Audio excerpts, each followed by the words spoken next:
Olá, amigos, tudo bem? Olha só, hoje nós vamos fazer um vídeo para o quarto CRE, na 12ª Jornada Regional Espírita, que está acontecendo no Espírito Santo. O nosso tema, o tema geral são chegados os tempos. O nosso tema é educar a criança para a regeneração.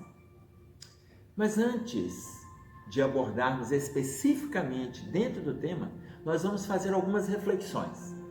Veja bem, se nós nos atentarmos para o que a gente tem acesso, para o universo, vamos pegar apenas um detalhe.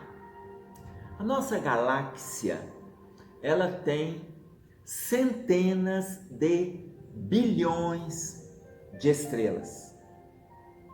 A nossa Via Láctea, ela tem aproximadamente de 100 a 200 milhões de estrelas. Se nós sairmos do ponto em que nós estamos até a ponta da nossa galáxia, do ponto em que nós estamos até a ponta da nossa galáxia, na velocidade da luz, 300 mil quilômetros por segundo, nós demoraríamos 100 mil anos para chegar até a ponta.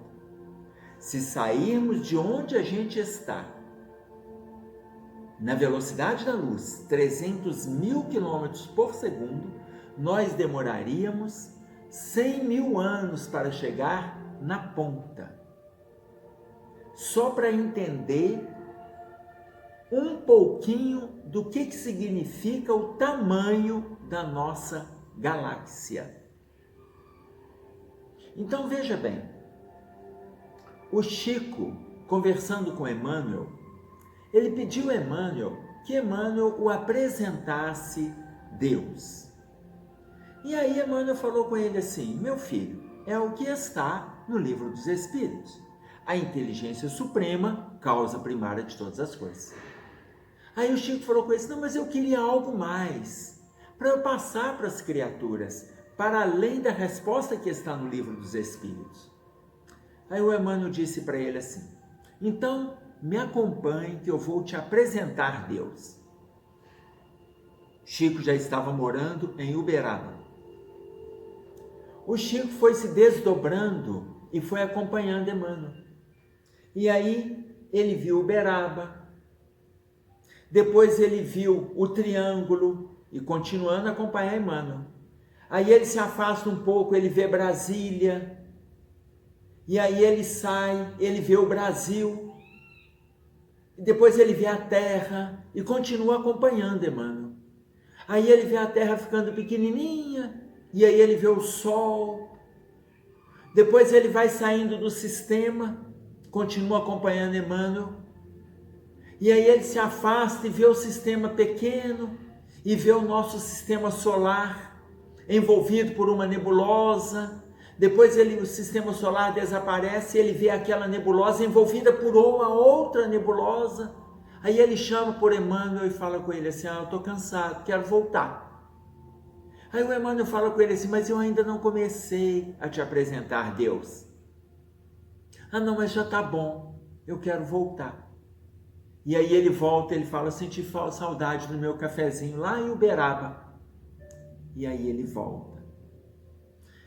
Então, nós não temos ideia do tamanho disso tudo que está à nossa disposição. Nós não temos ideia da dimensão de Deus e da representação dele nas nossas vidas. Nós, e aí eu digo nós enquanto seres humanos, mas não técnicos da ciência, nos surpreendemos com uma colocação dos cientistas no Centro Espacial de Houston, que nos disseram: tem que existir Deus. tem que existir Deus, porque Ele é o maior matemático que existe. Na fala deles, eles disseram que quando eles lançam um foguete para fora da Terra, eles precisam da exata posição da Terra em relação ao Sol, porque para preparar o deslocamento da bólide, aquela parte que se desprende, e para calcular a queda da bólide num local deserto ou no mar, eles precisam da exata posição da Terra em relação ao Sol. Porque se eles não tivessem estes cálculos precisos, esta bólide poderia cair em Pequim, em São Paulo, em Washington, em Londres. Então, para não cair em regiões populosas e não danificar o sistema, eles precisam da exata posição da Terra em relação ao Sol. E só um matemático perfeito pode dar esta posição exata. Por isso eles disseram que tem que existir Deus, porque Ele é o matemático mais perfeito que poderia existir. Era o momento dos técnicos do Centro Espacial de Houston fazer a sua profissão de fé.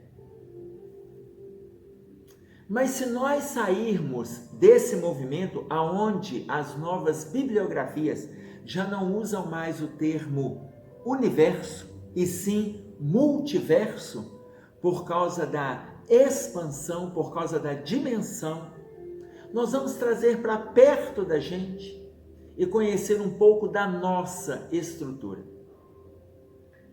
O ser humano adulto, ele é formado a partir do encontro de duas células do espermatozoide com o óvulo, formando no indivíduo adulto duas células, 60 trilhões de células. Só o nosso sistema nervoso, nós temos aproximadamente 100 bilhões de neurônios. A bomba cardíaca, o coração, numa vida média de 70 anos, ele bate aproximadamente 2 bilhões e 500 milhões de vezes. Apenas com um leve descanso entre a sístole e a diástole.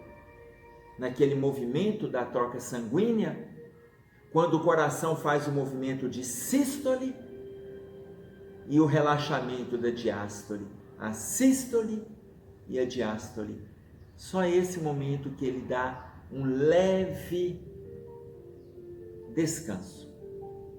Então, do corpo humano até a dimensão do espaço sideral, nós já aprofundamos muito nas nossas relações com o mundo, nas nossas relações conosco. Mas nós ainda temos muito para caminhar. Porque quando nós falamos de educar a criança para a regeneração, nós pensamos também na educação de nós mesmos. Porque para eu educar alguém, eu preciso me educar. Como que eu estou no movimento autoeducativo? Como que eu estou nessa relação de autoaprimoramento? Como que eu estou no trabalho de autoevangelização? Então veja, conhecemos muito do nosso corpo, conhecemos muito do espaço.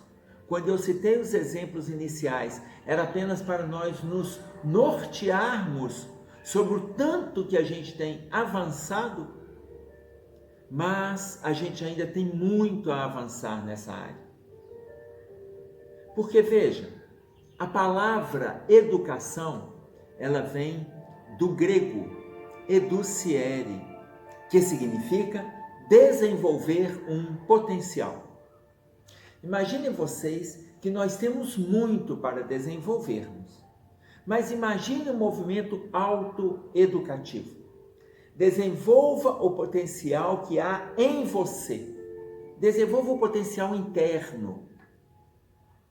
O potencial da luta, do trabalho, do discernimento, do bom senso, da coerência, do diálogo, do saber pensar, do saber falar. Desenvolva o potencial que há dentro de você. Mas para nós desenvolvermos esse potencial, nós precisamos de um valor. E ele se chama disciplina. Tudo na nossa vida é disciplina. Disciplina nas nossas relações, disciplina no nosso palavreado, disciplina no olhar, disciplina mental, disciplina na alimentação, disciplina nas atividades diárias, disciplina no despertamento, quando vamos abrir o nosso dia, disciplina no relacionamento com as pessoas que se aproximam de nós para nos cumprimentar, que se aproximam para nos orientar, que se aproximam para nos ajudar. Disciplina. Disciplina na escuta, dá chance o outro de se posicionar, e disciplina no falar, para a gente também ter condições de se posicionar. Tudo na nossa vida é disciplina. Quando a palavra educação, do grego, desenvolver um potencial, traz esse significado para nós, nós vamos lembrar Diotima, sacerdotisa mestra de Sócrates. Diotima, ela coloca para nós que o educar é desenvolver o potencial, porém, é trazer a beleza escondida dentro da criatura humana. Veja bem, é trazer a beleza escondida dentro da criatura humana. Ou seja, todos nós temos algo para oferecer. Todos nós temos uma beleza escondida dentro de nós. Ah, mas será que para eu educar uma criança, eu já tenho que estar devidamente disciplinado? Devidamente educado? Não. Mas eu tenho que estar em luta. Eu preciso me reconhecer lutando. Eu preciso me reconhecer com este envolvimento. E aí sim, vem aquilo que eu posso oferecer. Ah, mas se um dia eu fumei, será que eu não tenho condições de educar? Não, se um dia eu fumei, eu tenho instrumentos para estar educando. Se um dia eu bebi, eu tenho instrumentos para estar educando. Eu já passei por uma experiência que me agrediu e hoje eu posso passar para eles uma experiência nova. Ah, mas e se eu tenho envolvimento com o vício? Eu preciso de me reconhecer lutando para vencer este vício. Ah, mas se for um filho, se for um sobrinho, se for uma criança da evangelização, eu preciso estar em luta. Porque se esta criança coloca para mim que eu também faço, eu posso colocar para ele, mas eu estou lutando para vencer. Eu estou em luta há 5 anos, eu estou em luta há 8 anos, eu estou parando com esse movimento do cigarro. Então, se o meu filho me vê fumando, é importante que ele saiba que eu estou lutando. Antes, eu me envolvi com 10, com 15, com 20 cigarros por dia. Hoje, eu ainda estou fumando 2, mas ele está me vendo na luta. Então, muitos já me disseram assim, mas com qual autoridade que eu vou ensinar uma criança se eu ainda não superei? E aí a gente pode responder tranquilamente se nós estivermos lutando. com a autoridade do amor que eu tenho por você, com a autoridade do bem-estar que eu desejo para você, com a autoridade das dificuldades que eu vivo neste vício e que eu não gostaria que você vivesse. Por isso nós estamos conversando sobre educação. Meu filho, ou meu aluno, ou meu sobrinho, ou meu amigo. Então, ainda que eu não tenha conquistado tudo, se eu estiver disciplinado na luta, eu já tenho um instrumento moral para dar conta desta disciplina, desta movimentação, desta educação. Então veja, quando nós falamos desenvolver um potencial, então eu preciso desenvolver o potencial que há em mim, sem sombra de dúvida de que se eu estiver lutando, eu consigo bem-estar para ele. Então, quando eu falo educar a criança para a regeneração, eu preciso me educar para a regeneração. Então, eu não preciso de pensar apenas na criança cronológica, aquela que está na faixa etária X ou Y. Porque se eu falar da criança, eu vou falar daquela criança que vai de 0 a 10, 0 a 11, e ela embarca na adolescência, que vai até os 18, 19, dependendo da referência bibliográfica, que se eu utilizar o livro Adolescência Normal de Arminda Berasturi, uma teórica psicóloga argentina, ela vai colocar que a adolescência caminha até os 21 anos. Hoje, nós estamos com alguns adolescentes que não conseguiram amadurecer na fase da adolescência e assumir a vida adulta, que estão com experiências juvenis aos 25, 28, 37 anos de idade. Não assumiram a fase adulta. E muitas vezes, se os pais transmitiram o que tinham que transmitir, a educação ali está alicerçada. Ele é que pode não ter aprendido, não ter assimilado, não ter introjetado a necessidade da mudança, do amadurecimento e do desenvolvimento do potencial.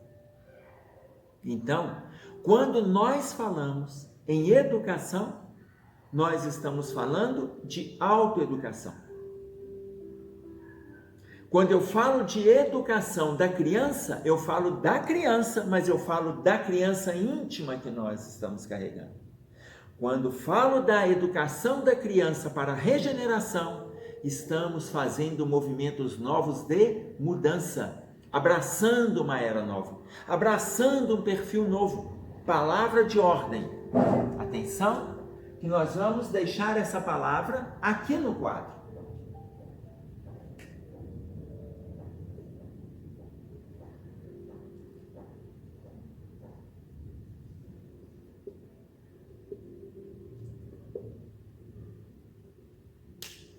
Disciplina. Essa palavra vai alicerçar todo o nosso movimento de educação e de autoeducação. Ela vai ficar aí, na nossa imagem, para quando nós terminarmos, que fique aqui na nossa mente, para que a gente discipline a nossa maneira de pensar, para que a gente discipline a nossa maneira de dirigir as nossas ideias, para que a gente discipline a nossa maneira de verbalizar. E se nós fizermos esse trânsito da disciplina, nós já estaremos fazendo um grande movimento autoeducativo. Se eu consigo fazer esse trânsito mente e fala, eu vou conseguir fazer esse movimento mente e coração, porque aí eu mudo a minha maneira de sentir. Se eu consigo fazer o movimento mente e fala, conforme o Cristo coloca para nós, a boca fala aquilo que o coração está cheio, quando ele diz para nós no capítulo 6 de Lucas, no versículo 45, ele faz referência a esta colocação do cuidado que nós temos que ter com esse movimento autoeducativo. Porque no movimento autoeducativo eu me preparo para educar. No movimento autoeducativo eu me preparo para ensinar. No movimento autoeducativo eu me preparo também para transmitir ao outro aquilo que eu tenho transmitido para mim. Então, imaginem vocês, se nós nos atentarmos para este automovimento, esta autodisciplina, esta autopercepção de mudança e necessidade dela, eu começo a trabalhar com aqueles que estão comigo. E aí, eu vou trazer para vocês uma perguntinha do livro Desafios da Educação, psicografada por Raul Teixeira sob a orientação do espírito de Camilo. O livro Desafios da Educação é um livro só de perguntas e respostas. São 85 perguntas e respostas que eu indico às famílias que utilizem este livro nos seus lares, no culto no lar. Utilizem esse livro, olha, são 85 perguntas e respostas absolutamente necessárias para aqueles que são evangelizadores, têm filhos, têm sobrinhos, são trabalhadores nas casas espíritas e não têm pressa de ler. Lê uma pergunta, na semana seguinte lê a segunda, ou leem 2 perguntas, comentem com calma no culto no lar. Veja, só para vocês terem uma ideia da relevância desta obra, de algumas questões que estão ali. Só para terem uma ideia, que hora que nós devemos conversar com a criança sobre sexo? Eu sei que vocês estão pensando, cada um está com uma resposta. Quando ele pergunta. Quando chega na idade tal. Eu prefiro quando estiver na escola e começar a aula de ciências. Enfim, a espiritualidade traz uma resposta para nós.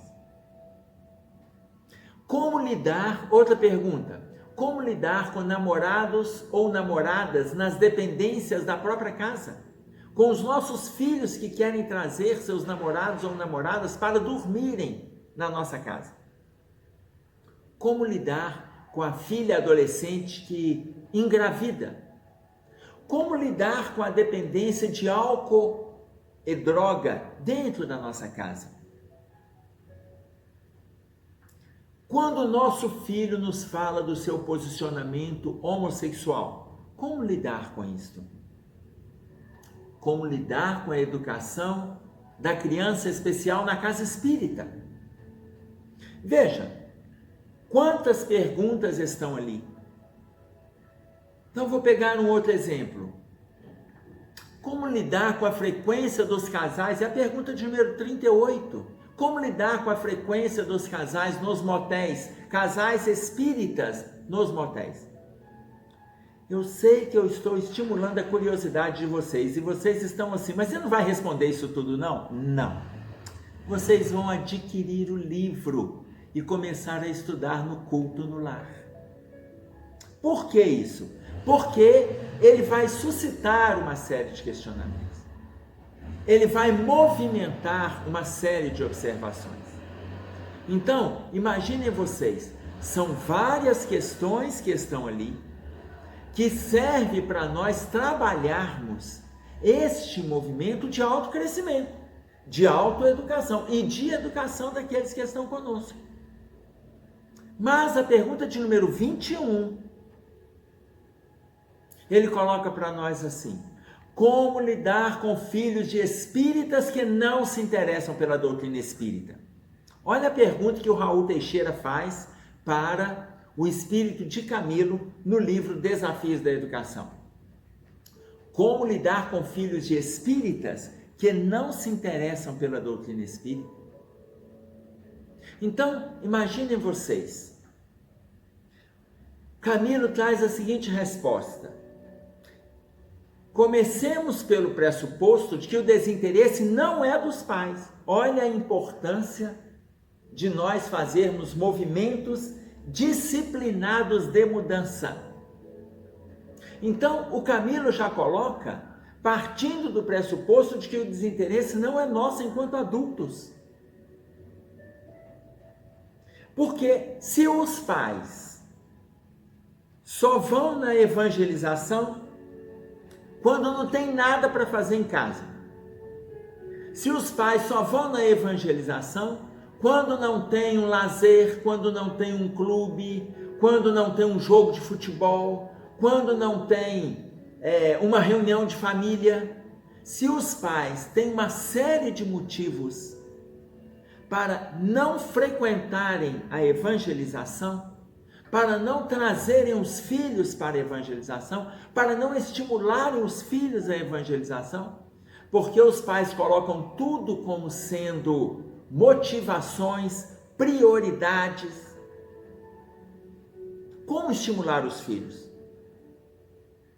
Então, o Camilo já coloca, vamos partir do pressuposto de que o desinteresse não é dos pais. Porque se os pais são desinteressados, como estimular os filhos? Agora, se os pais são disciplinados, olha, todo domingo, que hora que é na casa espírita que você frequenta? Que hora que é lá no grupo religioso que você frequenta? Pode ser não ser na casa espírita, se você faz parte de uma outra instituição religiosa. Se você é protestante, se você é católico, que hora que é? O momento que tem a reunião de apresentação de evangelho, do evangelho de Jesus para as crianças. Se você é disciplinado em respeitar aquele movimento, seu filho está aprendendo. Ele convive com você e ele sabe que todo sábado, 17 horas, é hora de estar na casa espírita ou na igreja. Ele sabe que todo domingo de manhã, às 9 horas, é hora de estar. Não importa se, eu tenho que levar o carro ali no mecânico, não importa. A gente vai para o clube, vai depois. A gente vai ter uma reunião de família, vai depois. Primeiro, apresenta Jesus para o seu filho. Veja, é 1 hora de evangelização, uma semana, são 168 horas. É 1 hora de evangelização para que o nosso filho esteja instrumentalizado emocionalmente com o Evangelho de Jesus, para ele criar condições de lutar em relação às 167 horas restantes que ele terá pela semana.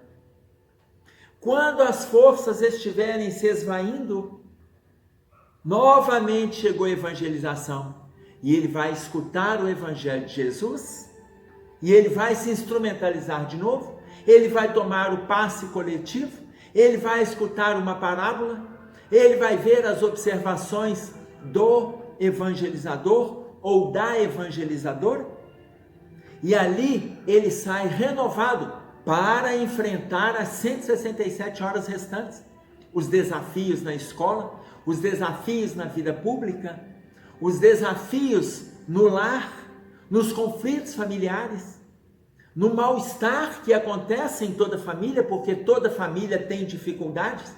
Então, na hora que as forças estiverem diminuindo, novamente começam as energias. Por quê? Porque toda semana ele passa por este movimento renovador.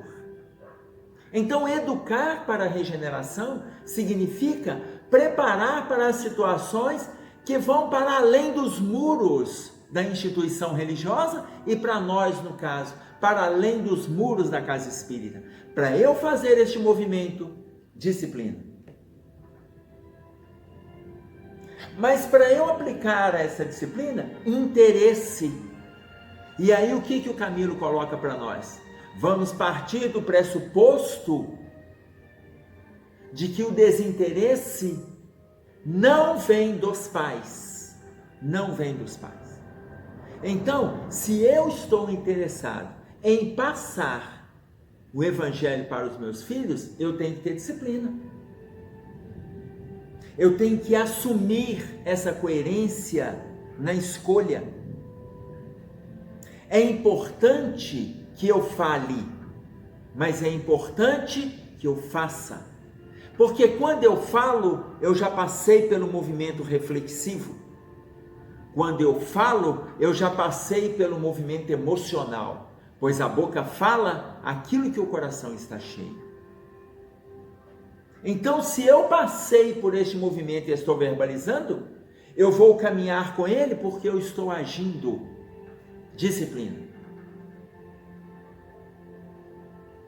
E aí eu volto na pergunta: como lidar com filhos de espíritas que não se interessam pela doutrina espírita? E aí, olha bem, nós temos dois tipos de atitudes. Primeiro, com a criança. Com a criança, o próprio Raul Teixeira coloca para nós que nós não vamos criar movimentos de argumentação com a criança. Nada disso. Você não vai criar movimento de argumentação. Se a criança falar que não quer, você não vai ficar ali sentado: ô meu filho, por que você não quer? Aí ele fala: não, eu não quero ir porque aquela professora eu não gosto, eu não quero ir porque eu já cansei daquela história, eu não quero ir porque hoje eu estou cansado, quero dormir até mais tarde. Você não fica ali. Você apenas chega para ele, fala: meu filho, vamos, está na hora. Disciplina, vamos, está na hora. Vamos. Estou indo, sua mãe está indo também, vamos embora, me acompanha, estou fechando a casa, vamos embora. Aí, Emerson, mas e se ele não quiser? Vamos embora, me acompanha, vamos embora. E acabou. Você não fica ali discutindo, argumentando. A criança fala que não quer, você fala que precisa, fala que... Para com isso. Por quê? Porque criança, gente, criança não tem livre-arbítrio. Não sei se vocês já escutaram isso. A criança nasce com livre-arbítrio. Criança tem livre-arbítrio. Quem determina o livre-arbítrio da criança é a gente. Nós somos pais. Quem determina o caminho é a gente. Quem dá o norte é a gente. Eu quero que ele acompanhe a estrada que eu estou acompanhando. Se eu sinto que a estrada é boa, me acompanhe. Se eu sinto que o caminho é saudável, me acompanhe. Ah, mas e se ele não quiser? Ele não tem que querer. Se a criança não quiser ser vacinada para paralisia infantil, a gente vai dar. Ah, mas vai doer. É assim mesmo, dói. Está com uma infecção de garganta, ele não quer tomar remédio não, mas vai tomar. Aí se ele não quiser, toma a si mesmo. E se ele chorar, abre a boca e coloca o remédio. E quando ele não quiser ir para a aula, mas vai. Aí se ele chorar, não é mesmo. Ah, mas e se ele der um show? Eu espero o show acabar e ele vai entrar. Se eu obrigo meu filho a tomar uma vacina, se eu obrigo meu filho a tomar um medicamento, se eu obrigo meu filho a entrar para a escola, por que eu não vou trazê-lo para a evangelização? E tem muitos pais que dizem assim: ah, porque ele pode ficar traumatizado. A gente não força, não, porque ele vai ficar traumatizado. Gente, vocês já viram Jesus traumatizar alguém? Eu forço ir para a escola, e nem por isso ele está traumatizado. Eu forço a tomar remédio, e nem por isso ele vai ficar traumatizado. Futuramente adoeceu, quando ele cresce, ele adoece, ele vai lá e toma medicamento. Está com dificuldade, vai lá e toma injeção. Traumatizou na escola e não quis continuar estudando, mas aprendeu a ler, escrever, frequenta reuniões, monta texto, fala errado aqui ou ali, mas ele dá conta do básico. Por quê? Porque foi forçado. Se deixássemos para o interesse deles, não teria sido feito. Então, nós não vamos fazer esse movimento. Nós vamos pressionar? Vamos. É a criança. Ela não vem com esse livre-arbítrio. É a gente que determina. Nós vamos dando o norte. Nós vamos dando o norte, por quê? Porque essa caminhada a gente decide. Essa caminhada a gente se prontifica. Nasceu na nossa casa, o compromisso é nosso. Você não tem criança na sua casa, mas você é evangelizador, o compromisso é seu. Ah, você é tio? Tem compromisso. É avô? É avó? Tem compromisso. Responsabilidade com a disciplina. Aí, quando eu falo para vocês, não tenho livre-arbítrio, eu coloco ainda uma outra questão. Já me perguntaram assim, Emerson, e lá na sua casa? E lá na sua casa? As crianças não têm livre-arbítrio? Não, eu não tenho mais criança. Mas elas tiveram livre-arbítrio quando decidiram nascer lá em casa. Porque o livre-arbítrio foi decidido no plano espiritual. Nasceu lá em casa, acabou o livre-arbítrio. Quem determina, eu e minha esposa, nós determinamos o livre-arbítrio. Nasceu, acabou. Quando crescerem, vão decidir. Aí podem fazer a caminhada que desejar. E aí, livre escolha. Ah, mas eu não quero mais frequentar a religião. Não, porque eu prefiro, fiquei muito traumatizado, fui pressionado a ir para evangelização, assistir reunião de mocidade. Depois, quando cresci, aí eu decidi que eu não vou acompanhar religião nenhuma. Ótimo! Livre para a decisão. Mas a semente foi lançada. É isso aí. Depois está com 23, 25, 28, 37, 43, a decisão é do adulto, mas a nossa responsabilidade foi feita. Então, com a criança, você não permite que ele tome a decisão. É você quem toma essa decisão. E aí a orientação de Jesus, no capítulo 10 de Marcos, no versículo 14, ele coloca para nós, deixai vir a minhas criancinhas. Quando ele fala deixai, ou seja, é para a gente apresentar. Não significa que a gente vai deixar livre, não. Nós vamos apresentar o Cristo para a criança. Se ele tomar a decisão de que não quer dar continuidade, ele é livre, lá na fase adulta. Saiu da fase infantil, entrou na adolescência. Ah, mas com o jovem a gente não tem essa autonomia. É verdade. Aí o que o Camilo coloca para a gente nessa mesma resposta da pergunta de número 21? Ele coloca para a gente que vamos utilizar os meios de persuasão necessários. O que são meios de persuasão? Cada pai, cada mãe tem a sua técnica. Nós vamos utilizar. Qual que é o meio de persuasão? Avalia na sua casa. Avalia na sua relação. Então, você vai conversar com seu filho. Meu filho, eu gostaria que você fosse. Ele está lá com 14 anos, 1,88 m, você com 1,60 m, 1,57 m. Olha para cima e fala, eu gostaria que você fosse. E fala, eu não vou não. Quero ver quem vai me fazer ir. Não, meu filho, mas eu gostaria que você fosse. E ele vai dizer que não, você vai dizer que sim. É muito comum os pais desistirem. Então você pode ficar aí. Ele está com 13, 14, 15, 16, insiste.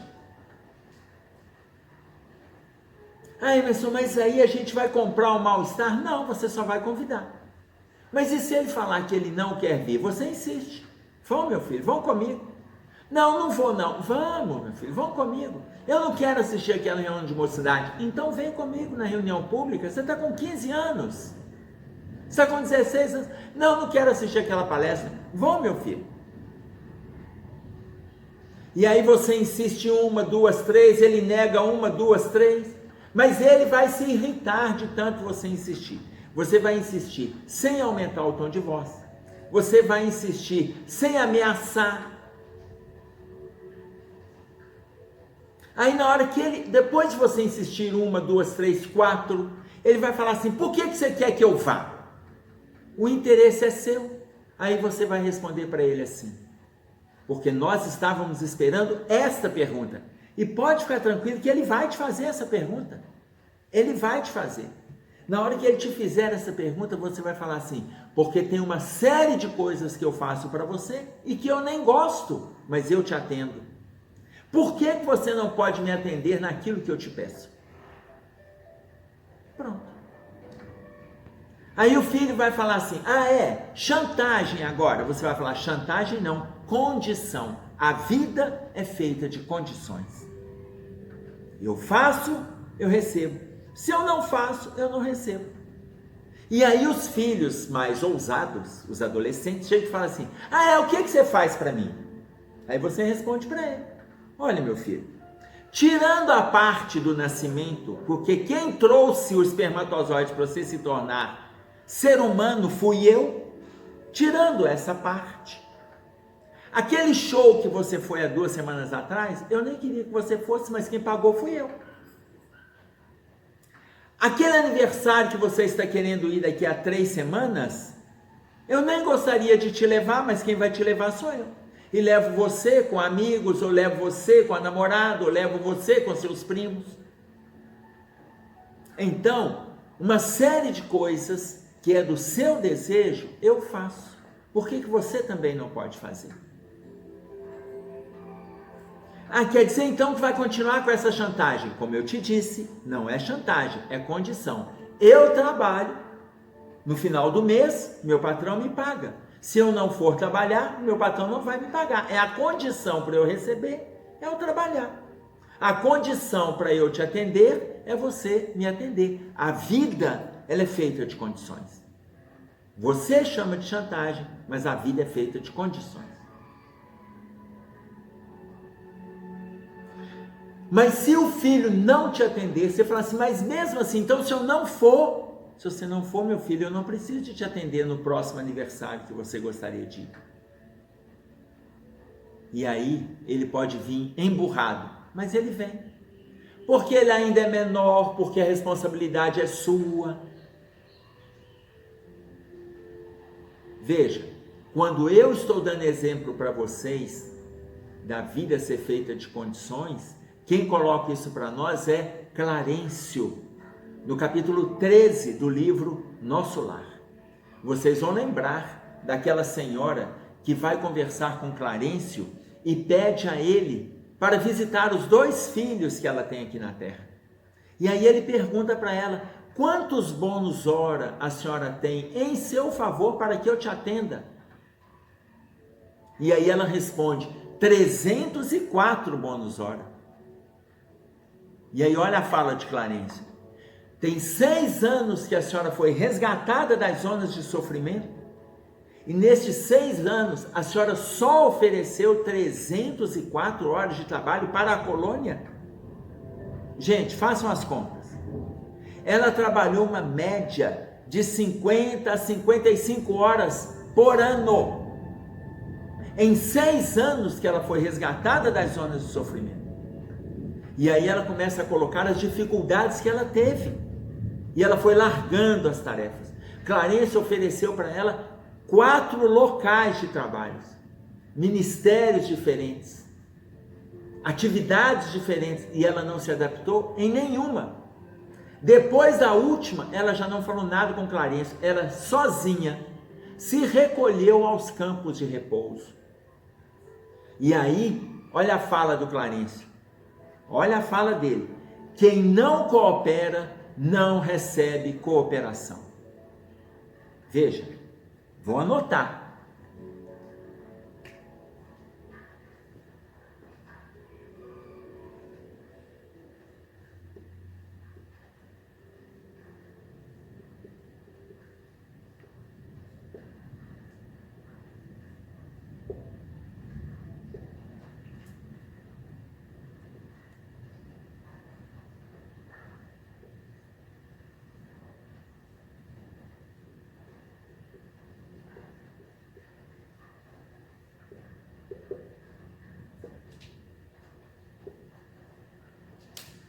Quando Clarencio coloca para nós, quem não coopera não recebe cooperação, no capítulo 13, no finalzinho do capítulo 13, no livro Nosso Lar, o que ele está dizendo? Que é importante que a gente tenha disciplina. Ou seja, esse Clarencio é chantagista? Não, a vida é feita de condições. A vida é feita de condições. A gente faz, a gente recebe. Se eu não faço, eu não recebo. Se o meu filho faz, ele recebe. Se ele não faz, ele não recebe. Então eu estou dando um exemplo de uma festa. Mas veja, é a informação que o Camilo coloca para a gente na resposta da pergunta de número 21. Eu estou trabalhando apenas esta questão. Como lidar com filhos de espíritas que não se interessam pela doutrina espírita? É a resposta que ele traz para nós. Então, ele fala, cria condições, cria situações para que o filho adolescente te acompanhe. Entrou na fase adulta, a responsabilidade é dele. E se aparecer um problema lá fora, aparecer uma dificuldade, um transtorno, e ele vier até você, escuta o que ele tem a dizer. Escuta. E apenas dê orientação, apenas escutem bem, dê a orientação necessária para que ele supere aquela dificuldade. Não cobre situações que ele deixou para trás. Não cobre o abandono da religião, da casa espírita, do culto no lar. Não cobre o mal-estar que ele já criou nas relações, não precisa cobrar. A dor que ele já está vivendo no estado íntimo já é suficientemente grande cobradora na vida dele. Não precisa cobrar.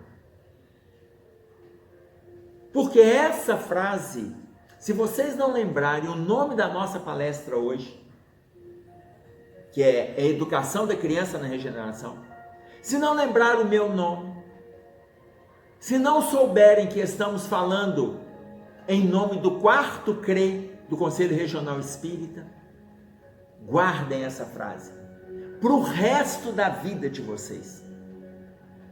Quem não coopera, não recebe cooperação. Guardem a frase. Mas Camilo coloca mais.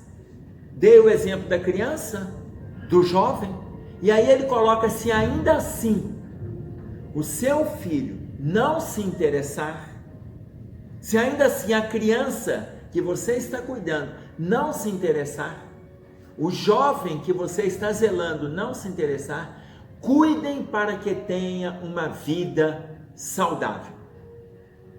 Se ele tiver uma vida saudável, e aí eu estou falando saúde moral, saúde profissional, saúde social, olha o que ele coloca, ele já está evitando uma série de percalços e dificuldades que poderão aparecer no caminho dele. Só de ter uma vida moral saudável, social, profissional, espiritual, ainda que não frequente, ainda que não leia, ainda que não estude, se tiver uma vida melhor no que diz respeito às relações como um todo, ele já vai evitar uma série de dificuldades. Então, nós vamos fazer o melhor que a gente puder. Agora, e se vierem as dificuldades? Aí vem o grande ensinamento. Educar a criança para a regeneração ou educarmos-nos para a regeneração? Entendamos. Olha a pergunta que o Chico faz para o Emmanuel no livro O Consolador. É a pergunta de número 190. Atenção para a pergunta. Quando os filhos são rebeldes e incorrigíveis, impermeáveis a tudo, como devem proceder os pais? Eu vou repetir. Pergunta 190 do livro O Consolador. Quando os filhos são rebeldes e incorrigíveis, impermeáveis a tudo, como devem proceder os pais? Aí o Emmanuel responde: após os pais fazerem de tudo pelos filhos rebeldes e incorrigíveis, não descuidem da dedicação e do sacrifício. Não descuidem da dedicação e do sacrifício. Ou seja, continuem fazendo o melhor que puder. Fazer o melhor. Não é exceder. Mas olha o final. aguardem a ação de Deus no coração deste filho, porque ele vai aprender as lições de amor através de dores atrozes. Imagine, se não vem pelo caminho natural, vem pelo caminho da dificuldade. Ele vai aprender pelo amor através de dores atrozes. Ou seja, o filho que está emprestado para nós naquele papel é filho de Deus. A responsabilidade é do Pai Celeste. Nós somos coadjuvantes, nós somos coparticipantes, mas a responsabilidade é do Pai maior. Deus vai saber semear o amor no coração deste filho, ainda que seja através da dor. E essa, gente, é a caminhada de todos nós. Então, nós vamos fazer o melhor que a gente puder. Quando nós falamos fazer o melhor, o primeiro passo nós podemos começar dentro da nossa casa. O movimento mais simples que a gente pode fazer, ainda que tenhamos dia a dia com dificuldades, ainda que tenhamos, olha a orientação que traz para nós Joana de Ângeles, no livro Leis Morais da Vida, no capítulo 2, ela diz para nós assim: acende a luz do Evangelho em casa, reúne-te com os teus para orar, e jamais as trevas triunfarão em teu lar, em tua família e em teu coração. Repetindo, acende a luz do Evangelho em casa, reúne-te com os teus para orar, e jamais as trevas triunfarão em teu lar, em tua família e em teu coração. Ou seja, ela propõe que a gente faça o culto no lar. Ela propõe que a gente se envolva com o culto no lar. Escolhe um dia, uma hora, faça o movimento do culto no lar na sua casa. Ah, Emerson, mas na minha casa eu estou sozinha. A gente nunca está sozinho. A gente nunca está sozinho. Se você estiver sozinho, eu faço na minha casa toda quarta-feira às 19 horas, está ótimo. De 19 a 19h30, faça uma leitura, coloque uma água para fluidificar. Fica num ambiente aonde a família não te incomoda. Escolha um horário, se a família for convidada e não quiser participar, escolha um horário que você sabe que está bom para todos, mas que você não vai ser perturbado, não vai atender telefone, não vai ver um filme, não tem um seriado, não tem um jogo, nada que te mude o foco. Escolha um horário tranquilo e que dê para todos. Você os convida. Se eles não se interessarem, fica no espaço da casa, no seu quarto, num quarto de estudos, numa biblioteca, numa varanda, aonde não vai ter trânsito de pessoas que te incomode. Separa 20 minutos, 30 minutos, acende a luz do Evangelho na tua casa. Reúne-te com os teus para orar, os teus não necessariamente os encarnados. Os encarnados estão convidados, nós também convidamos os desencarnados. De bom grado eles já aceitam. Reúne-te com os teus para orar, e jamais as trevas triunfarão em teu lar, em tua família e em teu coração. Ou seja, esta colocação final é o que o André Luiz coloca para a gente no livro Os Mensageiros, Determinados Lares. O culto no lar representa verdadeiro posto de socorro para atendimento a desencarnados.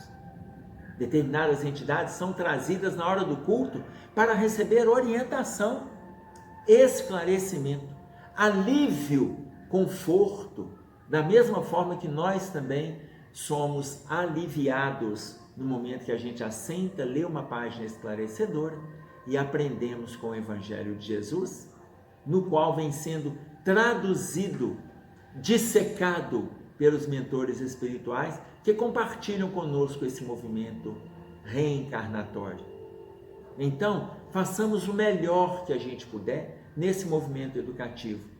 E aí, nós vamos passar a nossa reencarnação com a consciência tranquila, não de que a gente venceu, mas de que nós lutamos a encarnação toda. Apresentamos o Cristo para aquele educando e apresentamos o Cristo para o nosso estado íntimo conturbado enquanto educadores do outro e de nós mesmos. Façamos o melhor que a gente puder. É isso aí. Que Deus abençoe vocês nesse movimento da jornada espírita e aqueles que compartilharão conosco desta escuta. É isso aí. Paz para todos.